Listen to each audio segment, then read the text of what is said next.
जिंदगी में कुछ लोग इसलिए भी कामयाब नहीं हो पाते क्योंकि वो अपने अंदर छुपे टैलेंट को पहचान ही नहीं पाते।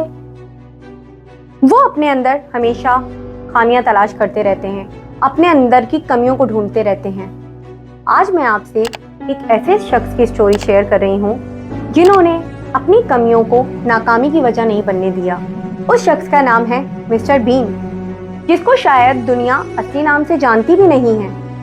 उनका असली नाम था रॉबर्ट एटकिंसन। वो एक मिडिल क्लास फैमिली से ताल्लुक़ रखते थे। स्कूल में उन्हें हमेशा बुली किया जाता, टीज किया जाता उनके फेस की वजह से। उनको बच्चे एलियन कह के छेड़ते, इसीलिए उनके कोई फ्रेंड भी नहीं थे। उनका लोग मजाक उड़ाते उनकी स्पीकिंग डिसऑर्डर की वजह से। जैसे तैसे स्कूल पास करके वो कॉलेज में आए। उन्होंने साइंस की दुनिया में कदम रखा तो यहाँ उन्हें टीचर ने भी डिमोटिवेट किया कि वो साइंटिस्ट नहीं बन सकते, लेकिन उन्होंने इस बात को रॉन्ग प्रूव किया और उन्होंने ऑक्सफोर्ड यूनिवर्सिटी से मास्टर की डिग्री ली मैकेनिकल इंजीनियरिंग में। लेकिन उन्हें यूनिवर्सिटी के ज़माने में एक्टिंग का शौक पैदा हो गया। अब यहाँ से जब वो एक्टिंग करियर के लिए आए तो स्पीकिंग डिसऑर्डर की वजह से उन्हें रिजेक्ट कर दिया गया, लेकिन उन्होंने हिम्मत नहीं हारी और अगेन एक कॉमेडी ग्रुप ज्वाइन किया। लेकिन अगेन रिजेक्शन का सामना हुआ। इतने रिजेक्शन के बाद भी उन्होंने अपने आप पे बिलीव करना नहीं छोड़ा।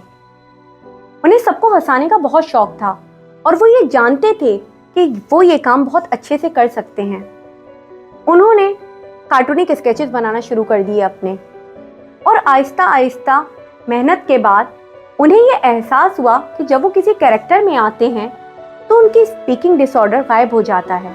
ना ही आपके पास एक एक्टर वाला फेस था, ना ही आपके पास स्पीकिंग पावर थी, लेकिन फिर भी आप दुनिया के मोस्ट टैलेंटेड एक्टर बन गए और आप अपने ज़माने के बेस्ट कॉमेडियन एक्टर थे। तो ये थी मिस्टर बीन की सक्सेस स्टोरी।